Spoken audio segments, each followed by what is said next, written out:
Welcome to Dodgers Daily. Casey Porter here. So glad that you decided to tune in. Joined by Coach Barrakoff. And, Coach, there were FreddieFreeman grand slams, Kike Hernandez home runs, Yamamoto splitters. It was showtime with the Dodgers last night, wasn't it? Man, they went crazy there in that inning. It was awesome. And, you know, everybody knows me as a big Kike Hernandez fan. I always tweet the best player in baseball. So it was nice to see him go yard last night. 100%, Coach, and it was a very professional at bat. You know, we talk about the Dodgers love their veterans, and this is why he gets a bad fastball called on him for a strike. That wasn't a strike, so instead of getting frustrated, he just keeps battling until he finally gets a mistake. He got to a 3-1 count, said dead red, and then once he got that fastball that just kind of hopped back over the plate, center cut for him, he knew what to do with it. And like everything in sports, Coach, hitting is contagious, right? So Kike gets the lid off of it, if you will, and then Miguel Rojas, who has been playing a lot better offense for the Dodgers. I think the Dodgers have been able to define his role perfectly. I think they've been able to give him playing time in advantageous situations and giving him just enough playing time to keep him sharp. So every time he's in there, he's just sharp enough and against a good matchup for him. So I think that's helped. You know, Rojas has been really good. I mean, we all love Lux, but there's something. Rojas has been different this year. I don't know if he's taking it on as a challenge that they've gone with Lux, but I like what he's been doing. He's been playing a great second base for never playing there before, and he's been great. He's been such a steady player for us. I mean, I love what he's doing with Mookie with it short, and there's a good relationship when the two are playing. And you're right, the leadership that he brings is it's advantageous. I love it. And then you saw MookieBetts just kind of have to battle. You know, he got 2 strikes on him, got him a fastball up in the zone. And, hey, that's the pitch that with a little bit of uppercut that most guys have. That's the one that pitchers like to go to with 2 strikes to get swing and miss. MookieBetts got on top of it and got a base hit. And then you had the grand slam from FreddieFreeman. That was a fun circuit to watch, wasn't it? Yeah, what I loved about it is that, you know, like they were talking on the broadcast last night that, you know, you've got Shohei and Mookie, and then you've kind of got Freddie. Is Freddie feeling left out a little bit? Yeah. He goes grand slam, and then he gets, you know, they start chanting his name, and then, you know, they want to do a curtain call, and I thought it was great for Freddie. I mean, I think you can see some of the struggle on his face this year a little bit. I mean, he's had some things where balls aren't dropping in there, and see that grand slam last night, and it was awesome to see. You could see that relief on his face, and then the Dodger crowd acknowledging it, what we think of Freddie. I thought it was awesome. Any worries from you about Freddie? It's weird to see him under 300. I posted several different times that he's been over 300 like 80% of the years he's played, if not more than that. I can't remember the exact number, but he's been over 300 for a batting average in almost every single year that he's played. Kind of weird to see him under 300. The power hasn't always been there. I think he only hit 1 home run in April. That was his first home run in his last 8 games. Any concerns for FreddieFreeman, or, hey, not worried at all about him? You know, Freddie's Freddie. I mean, yeah. I really, we've only played, 50-some games, or I could be off on that number, but I think Freddie's going to end up doing what Freddie always does, and he's just going to be steady. And I trust Freddie 100%. I mean, wasn't his MVP year he only hit 13 home runs or something like that? I could be wrong on the hopefully, but no, Freddie's going to be Freddie. And I think some of these balls that he's lacing are going to start dropping in there, and I think last night was a good start. Yeah, Will Smith, just like Kike, had a very professional bat, fouled off a couple of pitches, got himself into a count that he knew what pitch was coming, knew how to ambush it. So another professional at bat by him. A couple things about Will Smith, but let's start with this. The murderer's row we talk about all the time, especially when Miguel Rojas, it's like you flip in a fastball, you try to just throw a fastball to Miguel Rojas first pitch because you're like, the last guy I can walk is this guy, right? I mean, I got Mookie, I've got Freddie, I've got Will, I've got all these guys. Shohei Ohtani also drew a walk in the middle of that. So you have to challenge Miguel Rojas. So being sandwiched in between all of that, knowing you're going to get a fastball for him was really good. So you got to see yet another example of just how fatiguing it is for a pitcher to have to go through that murderer's row. Yeah, and now you're starting to have, you got Hernandez, Tescar, you've got Hayward back, and I know Pages hasn't been hitting here of late, but he is always a tough at bat, where he's getting 9-10 pitches. So you've still got him coming up. To me, it's just like if you're a pitcher, it's never ending. Like as you're describing, it's like you get through 1 or 2 guys, and you got the next guy, and that's what I like so much. It's like fatigue is right, and I love what we've got. And I like the way our order has been assembled, and I like seeing these guys, what they're doing. And with Hayward back, and I think it's just going to be even tougher now. Yeah, so you go through this part of the lineup, and you make like 8 great pitches, and then they take a barely miss, like you barely miss by like 2 inches, and they take it for a ball, right? Like the Dodgers do a great job of, especially Will Smith, FreddieFreeman, guys like that. And then they foul off 3 or 4 of them because they're just unbelievable hitters. And then so like out of like 15 pitches, you make 1, maybe 2 mistakes, and they both leave the yard. And you're just standing there going, damn, man, I'm pitching really good, and I just gave up 5 freaking runs, right? Yeah, and if you notice, like, counts always go to 3 and 2. And when his count goes to 3 and 2, it's like you don't want to walk him. And it's like I was watching Pages' bat last night when he grounded into the double play with the bases loaded. He still hit that right on the money. Yeah. It just went to somebody, but that was a long at bat. And you're right. I mean, it's like you throw these good pitches, and they're taking. And but when it gets to 3 and 2, like Dodgers just kill the 3 and 2 count, and it's what's made it really fun to watch. It's always fun to watch Will Smith, too, because even on, like, his pop-ups, like, I don't know how many different times I've seen him pop the ball up and go, oh, he's out. But because his ball has such great carry to it, because he gets great backspin on it, for one, and then for 2, he's just so strong, the next thing you know, oh, that ball went out of play, right? Because it's just like his ball just has great carry. Like that hit last night, you know, you hit it, and you're like, okay, we'll just hit that ball, and then, oh, wow, that's a home run, that kind of deal, right? His ball just seems to have a different type of carry and a different type of thump to it, doesn't it? Yeah, he sounds so much different than most guys. There's a different sound off the ball of his bat. And I'll tell you what I like is he's seeing the ball really well at the plate. Yes. Like on his takes, I mean, if they're called strikes, they're just a fraction on that zone right there. So I like the way he's seeing the ball. And if you notice, like during the games, he's always asking the ump when he like, did you miss that, or was I on that? I think Will is just super locked in this year. I mean, he's showing that he's the best catcher in baseball, and it's like you got to love to see it, man. I love that we have the best catcher. So we've talked about all the fun stuff, all the stuff that went great, obviously, in that 6-run explosion for an inning, but you did have the 6-run inning, then didn't score again for the rest of the entire game, and almost all of your runs. Of course, you had the walks, you had the single by Rojas, the single by Betts, but your runs were driven in by home runs. So that's kind of been the complaint for me, that all the runs are scored by home runs, and then you go through dry spells with explosions. Any concerns there at all, or am I just nitpicking? I mean, maybe you are nitpicking a little bit, but I mean, when you're sitting there going, man, we just exploded for these runs, and then we go 4 innings without doing anything. Sometimes I think it's like they almost like relax a little bit. All right, we got our 6. Our staff is really throwing well. Our bullpen has been like the last month has been historical. The last month, they say. So sometimes I think there's that relaxation, but it's like. But, you know, you have that feeling like, my goodness, we could break out this 1 inning and put up 6 more to make it 12-2.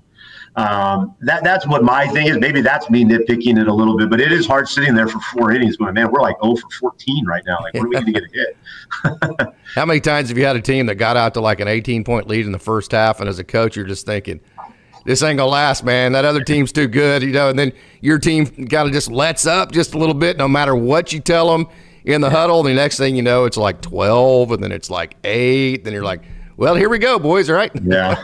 Yeah, I mean, and you know what? That was last night. I mean, it was 6-2, and we gave up 2 home runs, and all of a sudden it's 6-4, and I'm like, oh, okay. Like, I thought I could relax the rest of the evening. Now we've got to get through these last 2. But yeah, I mean, almost maybe teams feel like, all right, well, they're up on 6-7 runs now. Let's relax. We can go up to the plate and hit now against the Dodgers. I don't know what it is, but I would love to see like 2, 3, 4 innings where we just hit, and just put teams away like really quick. But I don't know. Again, maybe we're nitpicking.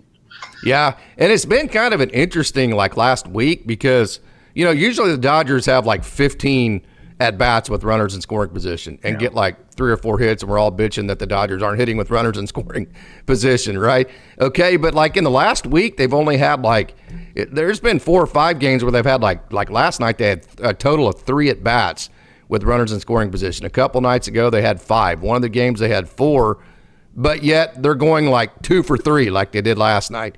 They got 2 hits with 3 runners and 3 at-bats with runners in scoring position. So they're not getting as many guys in scoring position, but they're executing better once they're there. So, again, another game where you had almost the same amount of runs as you did hits. So the efficiency, although it hasn't been the explosion maybe in the last week as far as just getting hit after hit after hit after hit, although there was the explosion in the one inning last night. But overall, it's been more efficient in terms of scoring runs per the amount of hits you're getting.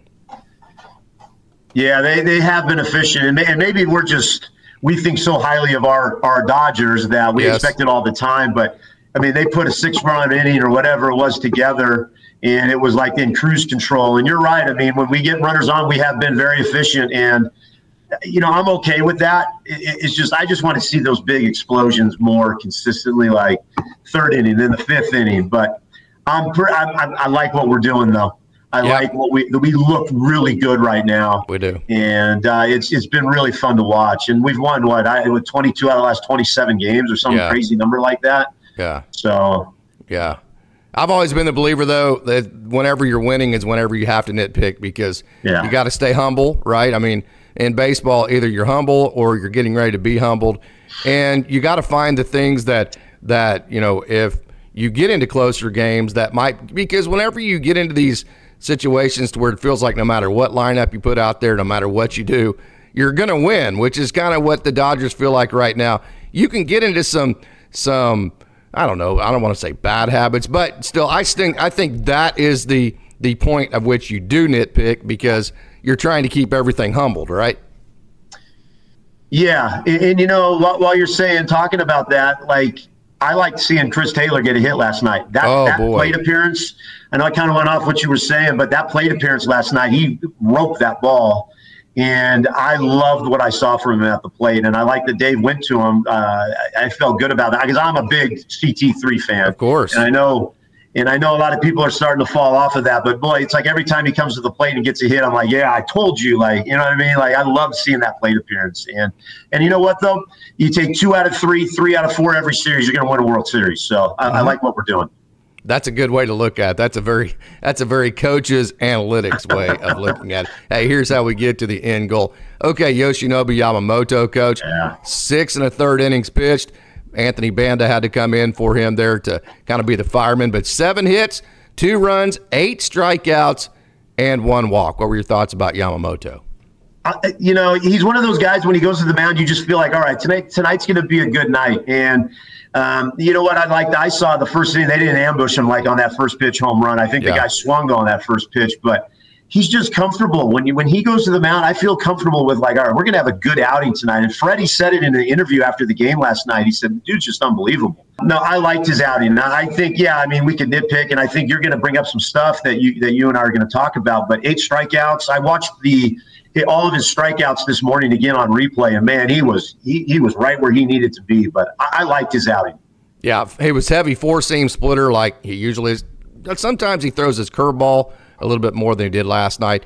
In zone 53%, I still think that the sweet spot for him is somewhere around 60 in terms of controlling. But as far as the control goes, we only walk one guy. You have 8 strikeouts. There's absolutely nothing to complain about whatsoever. I will say, though, his fastball did get hit around a little bit. Exit velo averaged 90 miles an hour, gave up the most hits on his fastball.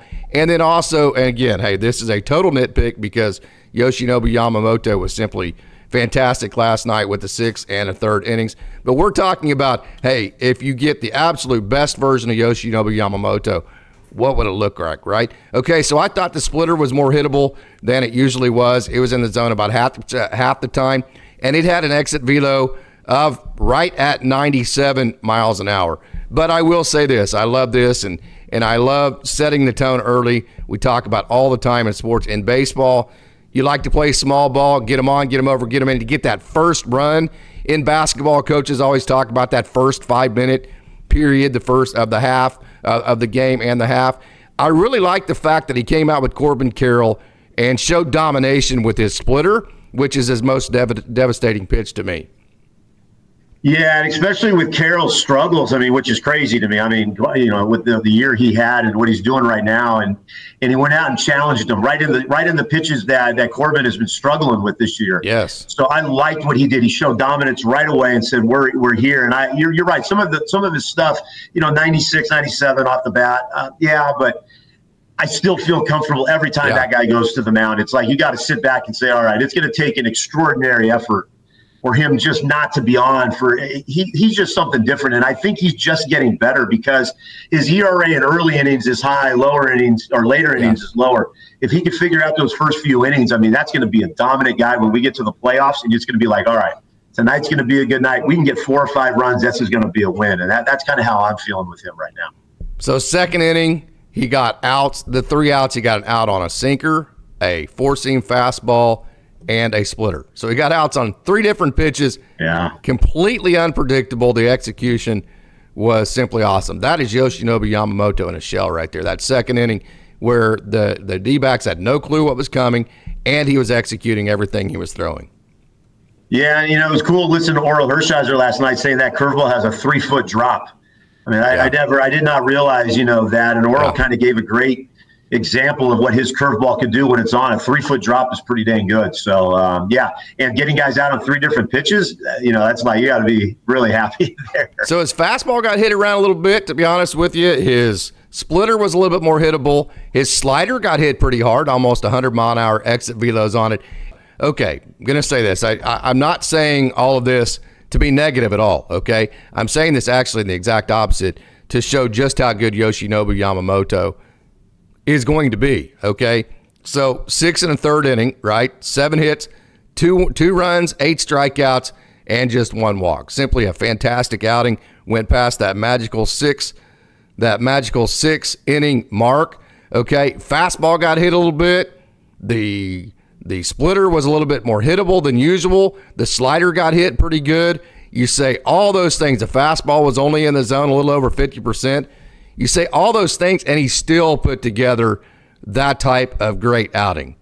So, in my opinion, the most exciting part of what happened last night is that there is still a lot left, I think a lot left, in Yoshinobu Yamamoto to continue to even get better than what he is right now. I think there's an even substantially, better version of Yoshinobu Yamamoto out there.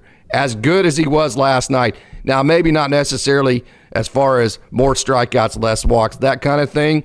But in terms of the easement of the process and getting there, I really do think that there is even better Yoshinobu Yamamoto to come. So, hey, the Dodgers defeated the Diamondbacks last night 6-4. It was very, very exciting. So I hope you enjoyed our show for you today. Hopefully Coach Holt will join us tomorrow morning. Don't forget we have Dodgers Dogs tomorrow evening where we will bring you our next Down on the Farm segment. We'll have a lot of great action.